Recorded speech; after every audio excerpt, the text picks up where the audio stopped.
الحمد للہ رب العالمین والعاقبۃ للمتقین والصلاة والسلام علی سید المرسلین وعلی آلہ واصحابہ اجمعین اما بعد فاعوذ باللہ من الشیطان الرجیم بسم اللہ الرحمن الرحیم ان الدین عند اللہ الاسلام صدق اللہ مولانا العظیم وبلغنا رسوله النبی الامین المکین الکریم ونحن علی ذلک لمن الشاہدین والشاکرین والحمد للہ رب العالمین۔ محترم حضرات، آئیے کچھ عرض و معروض سے قبل آقائے نامدار مدینے کے تاجدار جناب روح فدا محمد عربی صلی اللہ تعالی علیہ وسلم کی بارگاہ بیگس پناہ میں درود و سلام کی ڈالی نشاور کریں اور پڑھیں بآواز بلند اللہم صلی علی سیدنا شفیعنا حبیبنا کریمنا مولانا محمد وبارک وسلم صلاۃ و سلام علیک یا رسول اللہ صلی اللہ تعالی علیہ وسلم۔ محترم حضرات، اللہ تبارک و تعالی نے ہمیں اور آپ کو جو دین دیا ہے، جو اسلام دیا ہے، وہ تمام دھرم، تمام مذاہب میں سب سے اعلیٰ اور بہتر ہے، کیونکہ یہ ہمارا اور آپ کا کہنا نہیں بلکہ خود اللہ تبارک و تعالی ارشاد فرماتا ہے ان الدین عند اللہ الاسلام، کہ بے شک اللہ تعالی کا چنا ہوا دین، بہترین دین اسلام ہے۔ اور آج اللہ تبارک و تعالیٰ کا شکر ہے کہ ہم تمامی لوگ اسلام کے دامن سے وابستہ اور پیراستہ ہیں۔ یہ اور بات ہے کہ آج ہمارے جینے کا طریقہ، ہمارے رہن اور سہن کا طریقہ وہ دین اسلام سے بہت دور نظر آ رہا ہے، کیونکہ اللہ کے حبیب صلی اللہ تعالی علیہ وسلم نے جو ہمیں طریقہ بتایا تھا، جو جینے اور رہنے سہنے کا طریقہ، لوگوں میں بات چیت کرنے کا طریقہ جو بتایا تھا، آج ہم اس سے سبکدوش نظر آتے ہیں۔ اللہ تبارک و تعالی نے اگر دین اسلام میں مسلمانوں کے اوپر کچھ چیزوں کو فرض قرار دیا، کچھ ایسی چیزیں ہیں جنہیں کرنا مسلمان کے لیے شرط ہے، کچھ ایسی بھی عبادتیں ہیں جن کا کرنا ہر مسلمان کے لیے لازم اور ضروری ہے، تو اب چونکہ یہ تمام چیزیں رب تبارک و تعالی نے اپنے آخری پیغمبر حضور تاجدار مدینہ صلی اللہ تعالی علیہ وسلم کے ذریعے سے جو ہم تک تمام عبادتیں، وہ تمام شرائطیں، تمام فرائض جو مسلمانوں پر اللہ تبارک و تعالی نے فرض قرار دیا ہے، اگر ہم اس میں غور کریں، اگر اس کا نتیجہ نکالیں، اگر اس کے گریبان میں جھانک کر کے دیکھیں، تو یقیناً ہمیں اس میں فلاح و بہبود نظر آئے گی، کیونکہ اللہ تبارک و تعالی نے اگر مثال کے طور پر مسلمانوں کے لیے نماز فرض قرار دیا ہے، تو اس میں آپ یقین جانیں کہ اللہ تبارک و تعالی کا اس میں کوئی فائدہ نہیں ہے، رب تبارک و تعالی کا کوئی فائدہ نہیں۔ اگر مومنین پر اللہ تبارک و تعالی نے نمازوں کی فرض کی ادائیگی کے لیے ضروری قرار دیا ہے، تو یہ تمام فرائض جو رب تبارک و تعالی نے ہم پر فرض کیے ہیں، یہ ہمارے لیے بہترین اور ہمارے رہن سہن کے لیے، ہمارے جسم کی تندرستی کے لیے اللہ تبارک و تعالی نے اسے فرض قرار دیا ہے۔ مثال کے طور پر نماز کو لے لیا جائے کہ نماز آج ہم پر فرض ہے، تو اگر ہر مسلمان جانتا ہے، آج بڑے بڑے سائنس دانوں کا کہنا ہے کہ وہ شخص جو دن بھر میں 5 وقت کی نماز ادا کرتا ہے اور کئی مرتبہ اس کا سر سجدے میں جاتا ہے، تو سائنس دانوں کا کہنا ہے، بڑے بڑے اطباء اور ماہرین ڈاکٹروں کا کہنا ہے کہ جو خون کا سرکولیشن ہوتا ہے، جو اس کی دوڑ ہوتی ہے، آپ یقین جانیں آپ کے دل کی جو دھڑکن ہوتی ہے، جو خون کی سپلائی کو کرتا ہے، جو خون کی سپلائی مستقل طور پر 24 گھنٹے جاری رہتا ہے، تو پورے جسم پر دل کے جو نیچے کا حصہ بدن کا ہے وہاں پر تو خون بڑی تیزی سے پہنچتا ہے، لیکن جسم کا وہ حصہ جو دل کے اوپر ہے اس پر خون آپ کا اس تیزی سے نہیں پہنچتا جو بدن کے اور حصوں میں پہنچتا ہے۔ لیکن جب ایک بندہ رب تبارک و تعالیٰ کی بارگاہ میں سر بابا سجود ہوتا ہے تو یہ آپ یقین جانیں کہ آپ کا جو سر ہوتا ہے وہ دل سے کافی نچائی پر ہوتا ہے، اور جب کافی نچائی پر ہوتا ہے تو اس وقت خون کا سرکولیشن آپ کے بدن کے اس حصے پر یعنی دماغ میں بڑی ہی تیزی سے دوڑتا ہے، اور جب تیزی سے دوڑتا ہے تو اس وقت آپ کے دماغ کی نسیں اور اس کی رگیں کھل جاتی ہیں، اور پھر آپ کو دماغ کے امراض سے آپ محفوظ رہتے ہیں۔ آپ یقین جانیں، سوچئے رب تبارک و تعالیٰ نے ہم پر، آپ کو صرف میں نے ایک مثال دیا ہے، اسی طرح اللہ تبارک و تعالیٰ نے جو چیزیں مسلمانوں پر فرض کی ہیں اس میں بڑے بڑے راز پنہاں اور پوشیدہ ہیں، جس کی کھوج اور جس کا نتیجہ آج سائنسداں لوگ نکالنے میں اور پریشان ہیں کہ آخر کار آج سے 1400 سال پہلے جو مسلمانوں کے نبی آخر الزماں حضور تاجدار مدینہ صلی اللہ تعالی علیہ وسلم نے اپنے امتیوں پر جو چیزیں نافذ کی ہیں وہ تمام چیزوں میں راز کیا ہے، تو پتہ چلتا ہے کہ اگر مسلمان دن بھر میں 5 وقت کی نماز پابندی سے پڑھے، مستقل طور سے پڑھے، تو سینکڑوں بیماریوں سے محفوظ رہا جا سکتا ہے۔ کیونکہ اب ایک مثال اور لے لیجئے، وہ جو صبح میں اٹھ کر کے جا کے جم کرتے ہیں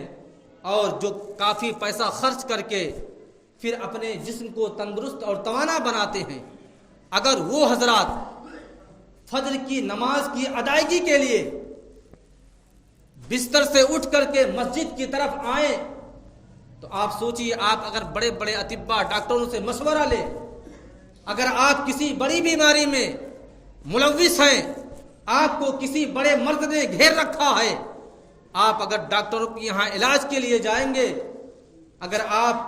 گیسٹرک کے مریض ہیں تو آپ کو ڈاکٹر مشورہ دے گا کہ آپ صبح سورج نکلنے سے پہلے آپ بستر سے اٹھ جائیں اور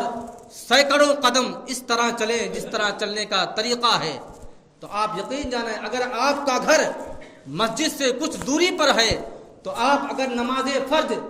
نماز فجر ادا کرنے کے لیے اگر آپ مسجد سے آئیں گے تو آپ اللہ تبارک و تعالیٰ کی عبادت بھی کریں گے اور آپ بیماریوں سے بھی محفوظ رہیں گے، آپ اللہ تبارک و تعالیٰ کی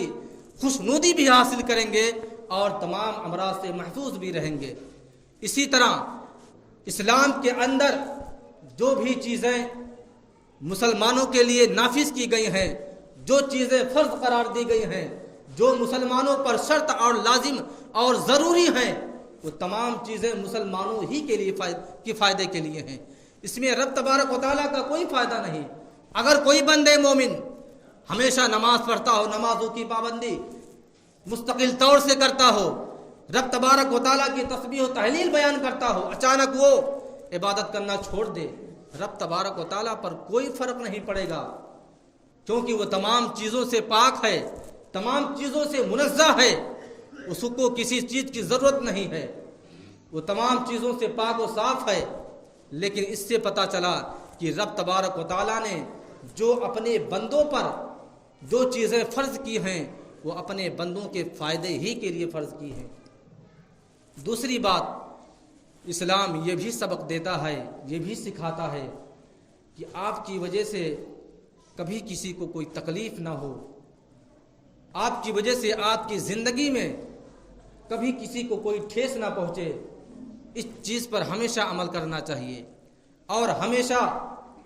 اس چیز پر غور و فکر کرنا چاہیے کہ اگر آج ہمارے اندر تمام اچھائیاں پائی جا رہی ہیں تو کیا وہ بھی اچھائیاں پائی جا رہی ہیں کہ لوگوں کے دل میں ہمارے لیے محبت ہے یا نہیں ہے۔ یقین جانیں کہ اگر آپ نے لوگوں کے لیے اچھا کام کیا ہے تو لوگ آپ کو محبت سے یاد کریں گے، لوگ آپ کو ہمیشہ یاد رکھیں گے، اپنے خوش حال زندگی میں، غمگین زندگی میں ہر دور میں آپ کو یاد کیا جائے گا، لیکن ہمیشہ آپ کو یہ غور کرنا ہوگا کہ آپ کی زندگی میں کوئی شخص آپ کی وجہ سے تکلیف میں تو نہیں ہے، کوئی شخص آپ کی وجہ سے پریشانی میں تو نہیں ہے۔ حضور تاجدار مدینہ صلی اللہ تعالی وسلم کی بارگاہ میں چند افراد شکایت لے کر کے آئے۔ دیکھیے، نماز پڑھنا اور پڑھانا اللہ تبارک و تعالیٰ کی کتنی بڑی عبادت ہے، لیکن کچھ لوگ شکایت لے کر کے آئے کہ حضور، ہمارے آقا کچھ ایسے ایک امام ہیں جو فلاں مسجد کے امام ہیں، اور وہ جب نماز پڑھاتے ہیں تو ان کی قرأت بڑی لمبی ہوتی ہے، ان کا رکوع بڑا لمبا ہوتا ہے، ان کا سجدہ بڑا لمبا ہوتا ہے جب وہ نماز پڑھاتے ہیں، جب امامت کرتے ہیں۔ آقا کریم حضور تاجدار مدینہ صلی اللہ تعالی علیہ وسلم نے اس امام کو طلب کیا اور فرمایا کہ آپ جب نماز پڑھائیں تو آپ اپنے مقتدی کا بھی خیال رکھیں، کیونکہ آپ کے مقتدیوں میں جو آپ کی اقتداء میں نماز ادا کر رہے ہیں اس میں ہر کوئی جوان نہیں ہے، اس میں بوڑھے حضرات بھی ہیں، اس میں وہ لوگ بھی ہیں جو چند منٹ سے زیادہ کھڑے نہیں ہو سکتے ہیں۔ آپ کو ان کا بھی خیال رکھنا ہے۔ اگر آپ کو امامت کرنی ہے تو اس چیز کا خیال رکھنا ہوگا کہ کہیں آپ کی قرأت کی وجہ سے، آپ کے لمبے سجدے اور لمبے رکوع کی وجہ سے،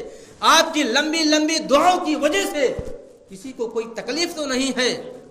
دیکھیے، نماز پڑھنا کتنی بڑی عبادت ہے، لیکن تکلیف کا اس نماز میں بھی خیال رکھا جا رہا ہے کہ آپ کی وجہ سے کوئی تکلیف میں مبتلا تو نہیں ہے، نہیں تو ورنہ پتہ چلا کہ آپ اگر آج امامت کے لیے کھڑے ہیں، آپ نے لمبا سجدہ کر دیا، لمبی قرأت کر دی، لمبا قیام کر دیا، تو یہ تو ہو سکتا ہے کہ کچھ لوگ آپ کے بارے میں اچھا گمان کریں، اور اکثر لوگ آج یہی کرتے ہیں، جو لمبی قرأتیں کرتے ہیں نا، یہ سوچتے ہیں کہ لوگ ہمارے بارے میں اچھا اور نیک گمان کریں، ارے ہاں بڑا اچھا شخص ہے، بڑی لمبی قرأت کرتا، بڑے لمبے سجدے اور لمبے رکوع کرتا ہے۔ آپ یقین جانیے کہ اگر آپ کی وجہ سے اس امامت میں کسی مقتدی کو تکلیف ہو گئی تو آپ کل میدان محشر میں آپ کی پکڑ کی جائے گی کہ آپ نے اپنے مقتدی کا خیال نہ رکھا، صرف جوانوں کا خیال رکھا۔ وہ حضرات جو بڑھاپے میں قدم رکھ چکے ہیں، جو زیادہ دیر تک کھڑے نہیں ہو سکتے، ان کا آپ نے کہاں خیال رکھا؟ تو آپ کو، ہاں، اگر آپ کو لمبا قیام کرنا ہے، لمبی قرأت کرنی ہے، لمبے رکوع سجود کرنا ہے تو اکیلے پڑھ کے دکھائیے۔ اکیلے پڑھیں گے نا تو آپ سوچیں گے کہ آپ کی ابھی 2 رکعت پوری نہیں ہوئی، ان کی 4 رکعت پوری کر کے نماز کے دروازے پر کھڑے ہیں، مسجد کے دروازے پر کھڑے ہیں۔ تو آپ جب بھی لمبی قرأت اور رکوع آپ کو کرنا ہو تو اکیلے میں کر کے دکھائیے، امامت میں نہیں۔ اسی طرح حضرت عائشہ صدیقہ رضی اللہ تعالی عنہ نے ایک مرتبہ حضرت عمر فاروق رضی اللہ تعالی عنہ کی بارگاہ میں پیغام بھیجا کہ ایک شخص ہمارے دروازے پر آ کر کے وعظ و نصیحت کرتا ہے، جس کی وجہ سے ہمیں تکلیف ہے۔ حضرت عمر فاروق رضی اللہ تعالی عنہ نے اس کو طلب کیا، آپ امیر المومنین تھے، آپ نے بلایا اور آپ نے فرمایا تو لمبی تقریریں نہ کیا کر، ایسی تقریر کا کیا فائدہ کہ لوگوں کو فائدہ ہونے کے بجائے تکلیف ہو جائے. لمبے لمبے وعظ نہ جھاڑ، لچھے دار تقریر نہ بول. اس نے کہا ٹھیک ہے حضور، آج کے بعد تقریر نہیں بولوں گا، اتنی لمبی وعظ و نصیحت نہیں کروں گا. وہ چلا گیا. کچھ دن کے بعد حضرت عائشہ صدیقہ رضی اللہ تعالی عنہا نے پھر پیغام بھیجا امیر المومنین کے دربار میں کہ وہ شخص پھر آ کے دروازے پر تقریر کر رہا ہے. حضرت امیر المومنین حضرت عمر فاروق رضی اللہ تعالی عنہ کو جلال آیا. آپ نے ڈنڈا اٹھایا اور اس کے پاس پہنچے اور اس کو اتنا ڈنڈا مارا کہ ڈنڈا ٹوٹ گیا. اور آپ نے فرمایا کہ ایسی تقریروں سے کیا فائدہ کہ لوگوں کو فائدہ ہونے کے بجائے لوگ تیری تقریر کی وجہ سے تکلیف میں ہیں. ایسی تقریروں سے کیا فائدہ ہے؟ ارے تقریر اتنی مختصر اور اتنا جامع کر کہ لوگوں کو تکلیف بھی نہ ہو اور لوگ دین اسلام سے نصیحت بھی حاصل کریں. ایسا نہیں کہ تیری تقریر کی وجہ سے لوگ بیزار ہو جائیں. اتنی لمبی لمبی تقریریں نہ کیا کر. تو بتانے کا مقصد یہ ہے کہ نماز پڑھنا، تقریریں کرنا کوئی غلط چیز نہیں ہے. نماز پڑھنا تو افضل العبادات ہے، لیکن پھر بھی بتانے کا مقصد یہ ہے کہ آپ کی زندگی میں آپ سوچیں کہ کہیں آپ کی وجہ سے کوئی تکلیف میں تو نہیں ہے. آج لوگ گھر بناتے ہیں، بڑی بڑی کوٹھیاں بنا لیتے ہیں نا، کئی بسے میں زمین رہتا ہے، لیکن جب گھر کا مکان اٹھاتے ہیں نا تو ایک بالشت بھی راستے کے لیے نہیں چھوڑتے. اور جب انہیں کو جب سیڑھی بنانا ہوتا چڑھنے کے لیے تو اسی راستے میں سیڑھی بنا لیتے ہیں. آپ اکثر جگہ دیکھتے ہوں گے، میری نگاہ تو اکثر جگہ پڑتی ہے. اب اتنا نہیں سوچ پا رہے تھے پہلے کہ جب میں اب اتنا اونچا مکان بنوا لیا ہوں 5 فٹ کی بنیاد کا تو میں چڑھوں گا کیسے؟ جب چڑھنا ہوتا ہے تو اپنی سیڑھی اسی راستے میں بناتے ہیں. اب جانتے ہیں وہی سیڑھی بننے کی وجہ سے کتنی لوگ تکلیف میں رہتے ہیں. لوگ گاڑیوں سے نہیں آ پاتے، لوگ پیدل بھی نہیں آ پاتے، لوگوں کو چلنے میں دشواریاں ہوتی ہیں. تو بتانے کا مقصد یہ ہے کہ دین اسلام، مذہب اسلام اس چیز کا سبق نہیں دیتا ہے کہ آپ کی وجہ سے دوسرے لوگ تکلیف میں رہیں. بغداد کا ایک واقعہ ہے کہ ایک بزرگ شخص تھے جو درزی کا کام کیا کرتے تھے. پیشہ کوئی بھی برا نہیں ہے. حضرت ادریس علیہ نبی علیہ الصلوۃ والتسلیم بھی درزی کا کام کیا کرتے تھے. پیشہ کوئی برا نہیں، کوئی بھی آپ کام کرے کوئی برا نہیں ہے، بس جائز کام ہونا چاہیے. ہاں ایک پیشہ برا ہے، لوگوں کے سامنے ہاتھ پھیلانا. لوگوں کے سامنے ہاتھ پھیلانا یہی شریعت میں برا کہا گیا ہے. برا پیشہ یہی ہے، لوگوں کے سامنے ہاتھ پھیلانا. باقی ہر پیشہ آپ کر سکتے ہیں جو جائز ہے. آپ چپل جوتے بھی سی کر کے اپنی روزی روٹی کر سکتے ہیں. تو بزرگ شخص تھے، ان کی عادت تھی کہ لوگوں سے کھوٹے سکے لے لیا کرتے تھے. کھوٹا جو سکہ ہوتا ہے، پہلے زمانے میں جو چاندی کا سکہ ہوتا تھا جب اس کے نمبر وغیرہ مٹ جاتا تھا، گھس جاتا تھا، اسی کو کھوٹا سکہ کہا جاتا تھا. اور وہ کھوٹا سکہ چلتا نہیں ہے. جیسے آج کل کھوٹا ایک نوٹ ہوتا ہے نا، جو نوٹ پھٹ جاتی ہے، 2 ٹکڑے ہو جاتے ہیں، ٹیپ لگ جاتے ہیں، تو بازار میں اور بینک میں کہیں نہیں چل سکتا، خالی مسجد میں چل سکتا ہے. مسجد میں نے دیکھا بھی لوگ ڈالتے بھی ہیں. اکثر مسجدوں میں نے دیکھا لوگ جب نہیں کہیں نہیں چلتا ہے نا تو چلو گلے میں ڈال دیں گے مسجد کے، وہاں تو چلے گا، وہاں کون جا کر ٹوکنے. لیکن آپ ایسا نہ کریں.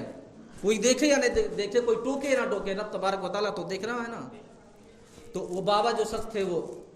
کھوٹے سکے لے لیا کرتے تھے. بغداد کی سرزمین پر مشہور ہو گئے کہ ہاں وہ بابا شخص جو ہے بابا ہیں، وہ درزی والا کام کرتے ہیں، ان کے ہاں کپڑا سلائیے ہو تو کھوٹے سکے بھی لے لیا کرتے ہیں. کھوٹے سکے وہ لے لیتے تھے. ان کے پاس بھی کہیں چلتا نہیں تھا. لیکن ایک مرتبہ ان کا لڑکا بیٹھا تھا اور وہ آپ نماز پڑھ رہے تھے. ایک شخص آیا، کہا کپڑا دیجیے. لڑکا ان کا دے دیا اور وہ شخص کھوٹا سکہ دے کے جانے لگا. اس نے کہا رک، کہاں جا رہا ہے؟ ارے کھوٹے سکے میرا باپ لیتا، میں تھوڑی نہ لیتا ہوں. کہا ارے بھائی چلتا تو ہے کھوٹا سکہ آپ کے یہاں، پورے شہر میں مشہور ہے کہ آپ کے یہاں کھوٹا سکہ چل جاتا ہے. تب تک وہ جو بزرگ شخص تھے انہوں نے سلام پھیرا، کہا بیٹا لے لے، کوئی بات نہیں، لے لے. تو اب جانتے ہیں کہ ان کا کہنا یہ تھا، کھوٹا سکہ جب وہ لے لیتے تھے کیا کرتے تھے، شام جب ہوتی تھی تو پورا کھوٹا سکہ اٹھاتے تھے اور دریا میں ڈال دیتے تھے. آپ سے لوگوں نے جب سوال کیا کہ آپ کھوٹے سکے کیوں لیتے ہیں، تو آپ کا جو جواب تھا نا کہ ایمان تازہ ہو جائے گا. آپ نے فرمایا کہ میں کھوٹے سکے اس وجہ سے لے لیتا ہوں کہ اگر یہی کھوٹا سکہ وہ شخص کسی کو دھوکے سے دے دے گا تو سوچئے اس شخص کو کتنی تکلیف ہوگی. جس کے پاس یہ کھوٹا سکہ جائے گا اسے کتنی تکلیف ہوگی. اور رب تبارک و تعالیٰ تو میری روزی روٹی کسی طرح تو چلا ہی رہا ہے.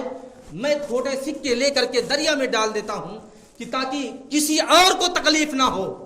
کھوٹے سکے جس کے پاس جائیں اسے تکلیف نہ ہو. شہر کے سارے کھوٹے سکے میں لے لیتا ہوں اور آخری وقت جب ان کے جاگنے کا وقت آیا, جب مرنے کا وقت آیا تو ایمان تازہ ہو جائے گا, کلیجہ باہر آ جاتا ہے ان کے جواب کو سن کر کے کہ جب ان کے جاگنے کا وقت آیا تو رب تبارک و تعالیٰ کی بارگاہ میں انہوں نے ہاتھ اٹھا دیا. رب تبارک و تعالیٰ, اے رب تبارک و تعالیٰ, ساری زندگی میں نے تیرے بندوں کے کھوٹے سکوں کو قبول کیا ہے, آج تو اپنے کھوٹے بندے کو قبول کر لے. رب تبارک و تعالیٰ کی بارگاہ میں دعا کرتے, کبھی ہنستے کبھی روتے, اور روتے روتے کہنے لگتے تھے شاید رب تبارک و تعالیٰ اپنے کھوٹے بندے کو قبول کر لیا ہے. سوچیے ایسے لوگ بھی گزرے ہیں کہ جو دوسرے لوگوں کے تکلیفوں کو اپنے اوپر برداشت کرتے تھے. رب تبارک و تعالیٰ کی بارگاہ میں دعا ہے, رب تبارک و تعالیٰ ہم تمام مسلمانوں کو دین اسلام کے راستے پر چلنے کی توفیق و رفیق عطا فرمائے. ہم تمام مسلمانوں کو نیک ایک بنائے صراط مستقیم پر چلنے کی توفیق و رفیق عطا فرمائے. وآخر دعوانا الحمدللہ رب العالمین. السلام علیکم.